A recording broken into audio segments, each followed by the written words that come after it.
반갑습니다. 오늘은 24년도 1학기 경기도 성남시에 있는 보편고 기하 문제 20번 문항 마지막 문항인데 뭐 킬러 문항이라고 낸 것 같아요. 아무튼 요 문항 한번 같이 풀어보도록 하겠습니다. 우리 애들도 이제 요거 기출훈련할 때 풀었던 문제인데 한번 볼게요. 자, 그림과 같이 두 초점이 하나 등장했네요. 초점이 이렇게 등장을 하고 그 다음에 주축의 길이가 얼마? 6인 쌍곡선이 등장했습니다. 물론 이제 그림 형태 봐도 얘가 세로 쌍곡선인 형태가 보입니다. 자, 이때 이 주축의 길이가 6인 쌍곡선이라고 나왔는데 여기서 잠깐 먼저 볼게요. 여러분들이 이거 2차 곡선 문제를 풀 때는 이 2차 곡선은 방정식 자체가 정의에서 만들어졌죠. 뭐 예를 들어서 포물선, 타원, 쌍곡선 혹은 1학년 때 배웠던 원, 이런 2차 곡선들은 뭐 한 정점부터 같은 거리에 있는 점의 자치, 한 정점과 한 정직선으로부터 같은 거리에 있는 점의 자치, 두 점으로부터 거리의 합이 일정한 점의 자치, 또는 두 정점으로부터 거리의 차가 일정한 점의 자치. 자, 여기서 이 쌍곡선은 그 네 번째 정의에 의해서 방정식이 나오는 겁니다. 가령 여러분들이 잘 아는 이 쌍곡선의 방정식이 이렇게 나오는 것도 그 정의에서 나온 거예요. 한 정점 자체의 방정식 구하듯이 한 정점을 x, y라고 놓고 두 초점을 0,c, 0,-c라고 설정한 다음에 물론 이제 그 거리의 차도 어떤 미중계수로 하나 설정을 해서 정리를 하죠. 나중에 정리를 하면 요식이 나옵니다. 물론 요거 -1이죠. 그런데 사실 이런 문제 나왔을 때 이렇게 방정식부터 딱 써놓고 하는 친구들이 많은데 그러시면 안 돼요. 보통 모의고사든 내신이든 모의고사든 수능이든 출제자들은 뭘 많이 물어보냐? 이 정의를 많이 물어봅니다. 이 정의. 그래서 이 정의와 관련되는 유사어 또는 동의어들은 알고 계셔야 돼요. 자, 여기서 지금 주축의 길이라고 했는데 여기서 주축의 길이는 바로 요 의미를 갖고 있습니다. 요 의미. 요게 이제 주축의 길이라는 거죠. 그러면 요 주축의 길이는 어떤 의미를 갖고 있냐? 이 주축의 길이란 말하고 똑같은 것이 바로 쌍곡선의 정의인 거리의 차예요. 거리의 차란 말과 똑같습니다. 거리의 차란 말하고. 거리의 차라는 말이 결국은 주축의 길이에요. 즉 쌍곡선의 정의에 해당하는 거리의 차가. 또 다른 말로는 뭐 절편간의 거리도 될 수 있겠죠. 절편간의 거리. 절편간의 거리라고 쓴 이유는 요게 플러스 1인 가로쌍곡선인 경우에는 x 절편만 존재하고 마이너스, 즉 요게 마이너스 1인 경우에는 세로쌍곡선, 즉 y절편만 존재합니다. 여기 보시면은 요 y절편에 해당하겠죠. y축과 만나는 점.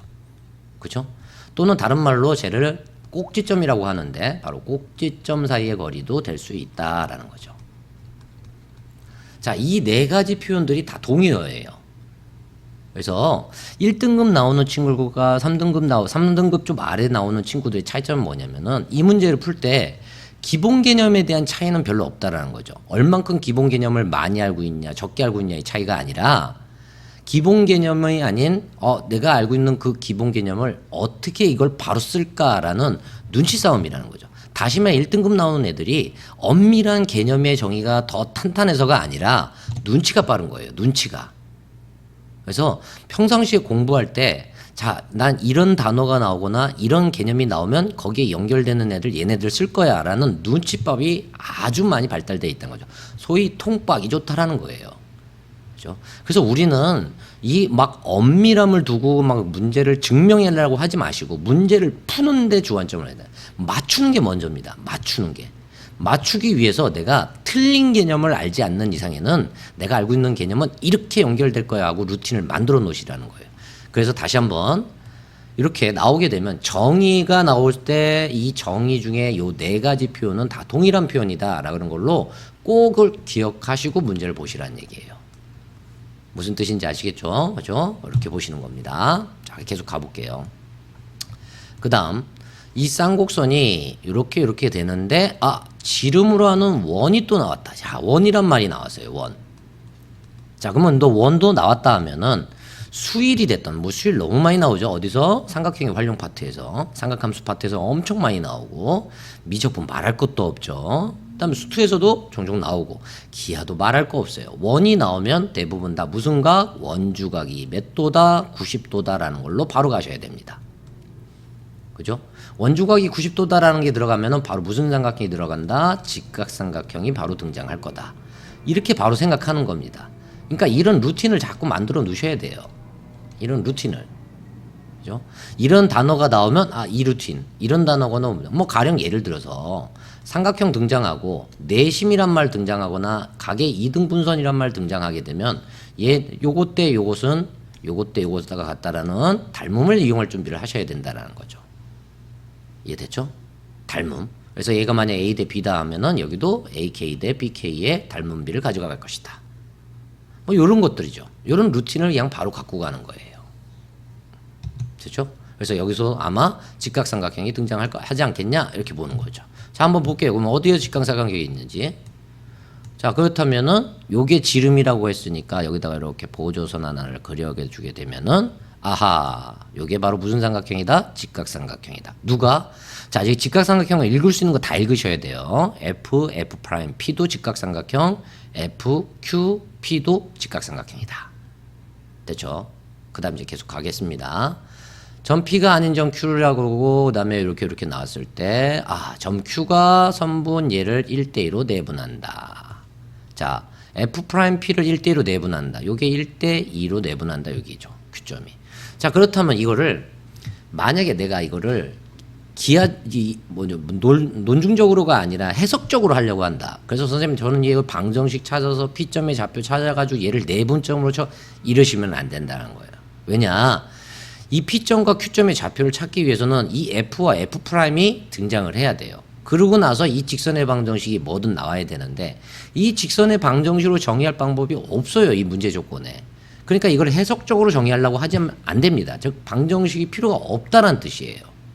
그러면 이게 1대2가 등장했을 때는 뭘까? 넓이의 비가 1대2거나 혹은 길이의 비 같은 것들이 등장하겠구나. 이렇게 보고 가셔야 된다는 얘기죠. 자, 아무튼 이때 선분 QR의 길이를 찾아라. QR이면 요거네요. 요 조그만 거. 요거의 길이를 찾아라. 이렇게 됐어요. 자, 그러면 이거 어디서부터 트리거 방아쇠를 시작을 해야 될까요? 자, 여기서부터 가야 되겠죠. 왜? 자, 이게 지금 쌍곡선 문제든 포물선 문제든 타원 문제든 그 2차 곡선 위에 점이 나오면은 이 점 때문에 이게 직각삼각형이 된다는 걸 알았듯이 이 점들이 쌍곡선 위의 점이니까 거리의 차가 6이다. 거리의 차가 6이다. 거리의 차가 6이다라는 거를 계속 쓸 준비하셔야 된다는 거죠. 다시 한번 F'R 빼기 FR도 6이다. FQ 빼기 QF'도 6이다. F'P 빼기 PF도 6이다. 라는 걸 자꾸 쓸 준비하셔야 되겠죠. 자, 그렇다면은 1대2라는 거에서 요걸 만약에 K라고 놓는다면 요거는 2K가 되지 않겠냐? 이렇게 되는 거죠. 자, 그렇다면 요 길이는 얼마? 3K가 될 것이고. 자, 그런데 요 P점이 누구야? 쌍곡선 위의 점이니까 거리의 차가 6이 돼야 된다. 3K에서 얼마를 빼야지 6이 되겠냐? 3K-6일 것이다. 3K 빼기 3K-6 해야지만 6이 나오니까. 요때 이제 여러분들이 많이 실수하는 게 요런 부호 요런 것 때문에 실수 많이 합니다. 그래서 직접 이렇게 말로 해서 뭐 빼기 뭐는 6 요런 식으로 써보라는 얘기죠. 됐죠? 오케이. 자, 그런데 여기 또 있다. 이 Q점도 쌍곡선 위의 점이다. 그렇다면은 FQ 빼기 얘도 6이다. 됐죠? 그렇다면은 FQ도 뭐가 돼야 될까? 6 더하기 K가 될 것이다. 이렇게 되겠죠. 자, 그래서 요거를 써놨는데 아까 누구일까요? 오케이. 자, 요거는 3K라고 쓸 수 있겠고. 됐죠? 그 다음에 PQ는 그렇다면은 몇 K? QK는 QF는 6 더하기 K라고 쓸 수 있을 겁니다.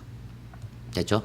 다시 한번 요게 3K니까 요거는 3K-6이 되겠고 그 다음에 여기가 K니까 여기는 6 더하기 K라고 쓸 수 있을 거라는 거죠.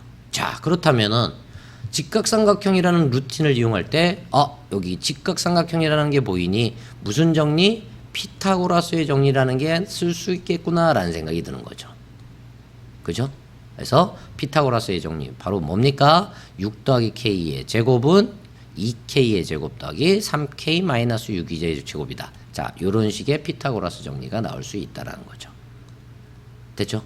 오케이. 그래서 요거 아마 풀면은 아마 K 값이 4가 나올 겁니다. 4가. 그죠? K 값이 4가 나올 겁니다. 4 한번 넣어볼까요? 4, 32, 6 나오고 8 나오고 6대 8대 10 나오네요. 즉 6, 8, 10에 아주 익숙한 피타고라스 정리의 수, 즉 직각삼각형이 나오게 돼요. 자, 이제 그 다음에 계속 갈게요. 이제 우리는 QR의 길이를 찾아야 되니까 QR의 길이를 X라고 한번 잡아볼게요. 자, 그렇다면 요게 X면은 아까 요게 얼마였어? 8이고 요게 6이고 요게 10이라고 했으니 FQ 어딨죠? 10. FQ라는 거 10 잊으시면 안 됩니다. 여기다 써놓고 갈게요. FQ는 10. FQ는 10. 됐죠?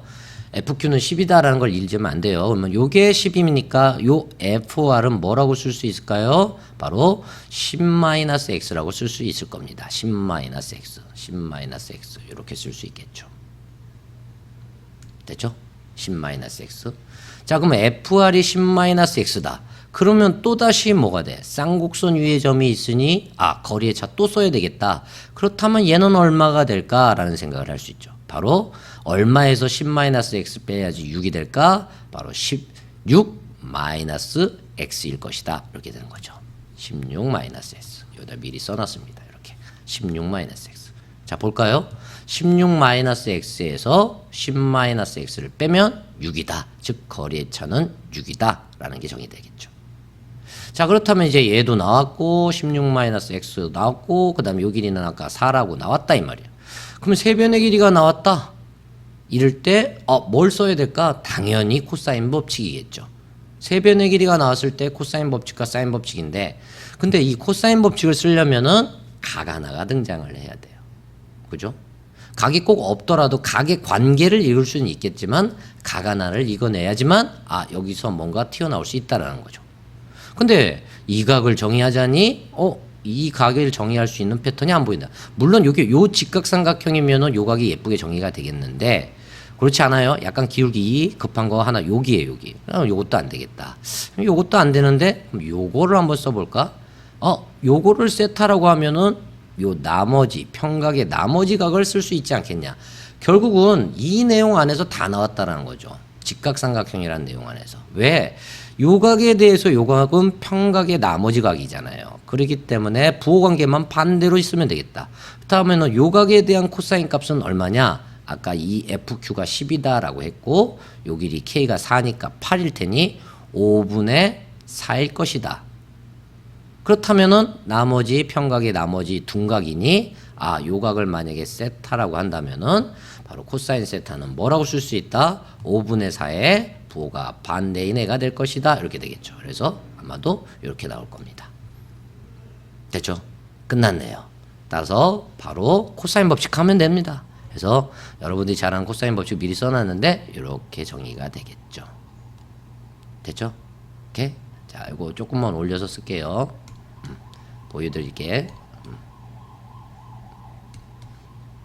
여기 있습니다. 여기 이렇게. 됐죠? 오케이. 이렇게 될 겁니다. 그래서 결국은 코사인 제2법칙 바로 16-x의 제곱 x의 제곱 더하기 4의 제곱은 이렇게 블라블라블라 나올 것이고 아마 요거 풀면은 기억하기로는 얘가 답이 될 겁니다. 4분의 25가 답이 될 거예요.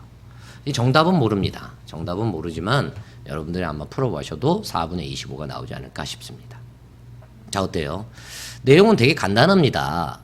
그러니까 결국은 여기에 체크되어 있는 것처럼 요 세 가지 트리거, 요 세 가지 팁으로 모든 문제가 다 풀렸다라는 거죠. 물론 처음에 접근 자체를 막 도형의 방정식을 만들어서 이 2차 곡선식을 만들어가지고 막 어떻게 하는 친구들은 조금 힘들었을 거예요. 그런데 항상 명심하세요. 내신이 됐든 수능이 됐든 모의고사가 됐든 대부분 출제자들은 정의를 많이 물어본다는 거. 2차 곡선의 정의를 활용한 문제들을 많이 낸다는 거 기억하시고 그 다음에 여기 있는 내용들 한번 살펴보시면 문제 그렇게 어렵지 않게 정의할 수 있을 겁니다. 되셨죠? 오케이. 자, 오늘은 여기까지 하고 여러분들 강의가 좀 마음에 드셨으면은 좋아요, 구독 눌러주시면 좋을 것 같습니다. 자, 다음 시간에 이제 수일이나 미적분 문제를 한번 다시 돌아와 볼게요. 오늘 여기까지 하겠습니다. 화이팅 하시기 바랍니다.